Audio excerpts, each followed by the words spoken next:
Hello and welcome to Let's Talk Sport on YouTube, and today we are previewing England's first World Cup game of 2018. There it is, not the actual one.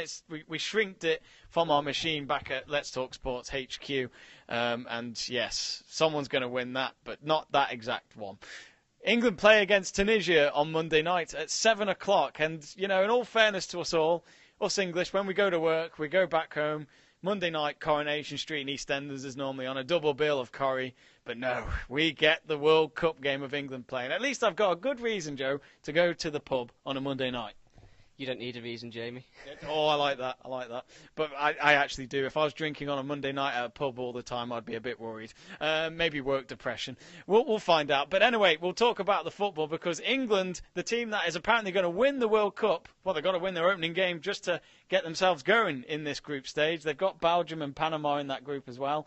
Panama, of course, a country that, well, I never knew really had a football team, but you've got to give them a lot of credit. They are at the World Cup. There's always going to be one or two teams that get to the World Cup and do very well just to get there. But, Joe, the pressure's on them to beat Tunisia. They're a highly ranked African team as well. They've got to go for the win, though. Otherwise, all that attacking that Gareth Southgate said will sound very stupid. Yeah, they've got to go for the win. Of course, England are favourites, but Tunisia got a very good result in their friendly the other week, drawing 2-2 with Portugal. So it shows that they could be a dark horse in the competition. I think England have got enough in their squad just about to get a victory. I think it'll be hard early on, but they'll go into the game and get the goals in the second half to get the result. It's funny because I remember in 2010 when England had the group of USA and Algeria, we drew to USA. You know, a country that calls it soccer, which was very, very bad. And then we drew against Algeria by, 0-0, I remember. And Wayne Rooney obviously spat at the camera and was saying, not good of the supporters not to show their support for us at full time. But this can happen. You look back at those games and think, no matter how easy the group looks and that we should beat them, all it takes is one little moment and then the team like Tunisia could get the result that they were after instead of us going for the win. Yeah, and the same thing happened at the Euros, didn't it, with the group with Slovakia, was it? Yeah, Slovakia. And Slovenia, sorry. Slovenia. I always get confused between the two countries. No, sorry, Slovakia, you're right. I thought you meant 2010. And with Wales and stuff, didn't go down, and Russia was the other team. Didn't happen very well then. Didn't happen well in 2014, where we had the group of death with Italy and Uruguay, but people were optimistic, saying that we'd got a good chance of getting out. Finish bottom. And then, obviously, this time round, we should, on paper, get out of that group. Panama, I don't know much about. Whether that's a good or bad thing, I'm not sure. We'd expect us to ease past them. Tunisia, good side, but England should always be beating sides like that. And then Belgium's the big test. I think going into this game, I couldn't name any Tunisia players. I'm not going to lie. I'm not even going to try. I could make up a name and just pretend, but probably get it right.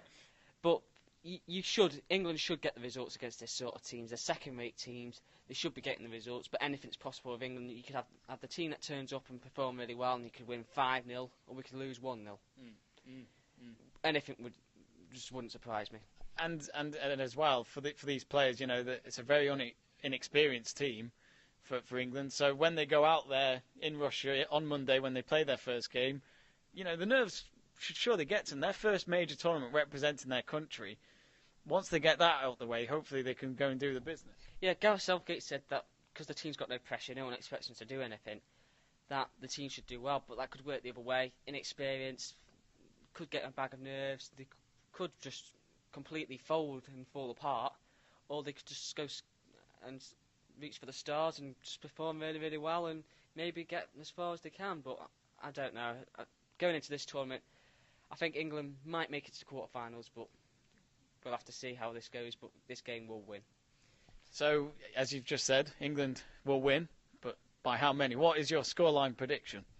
2-0 to England. I think Harry Kane will get his first goal at a major tournament. About time. I hope so, because in the World Cup warm-ups, he hasn't been convincing at all. Okay, he did score, but the goalkeeper made a mistake. So, it was a proper Tim Harrod moment, wasn't it? Yeah, and I think Jamie Vardy might come off the bench later on, tire in defence and run through and slide past the keeper. And how important is this World Cup for Harry Kane? Because this is it now. This is his stage. This is where he's got to do it. Because he's just signed a new contract with Spurs, but this is where he's got to show it. Because the likes of Lewandowski go and do it for Poland, why he needs to do it for England as well to show why he is a world-class striker. Yeah, that's the thing. If he wants to be named as a world-class striker, he's got to do it for club and country. He does it in qualifiers, but as I've already said on the show, qualifiers you play pretty much nobody's, England. So England are expected to get through the qualifiers.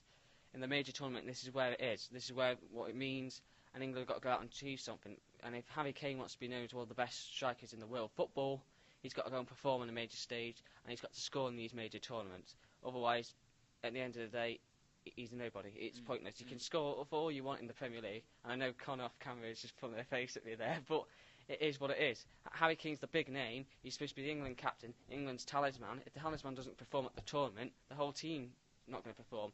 So what's the point? We see it before with Rooney. He struggled, hadn't scored at World Cup, and he only got the one goal, tapping from a yard out. Still lost. And we still lost. Yeah. So it's a big, big tournament for Harry Kane if he wants to make himself one of the top players in the world. He's got to perform. Agreed.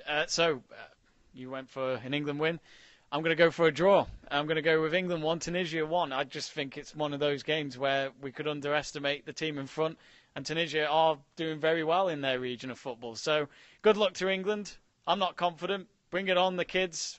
But in all fairness, what did Alan Hansen say once? You can never win with kids. Well, the United team did once. Maybe we could with England. We'll find out. Anyway, thank you very much for watching on Let's Talk Sport. Remember to subscribe to our YouTube channel. And, of course, we'll have more World Cup videos throughout the tournament. See you later.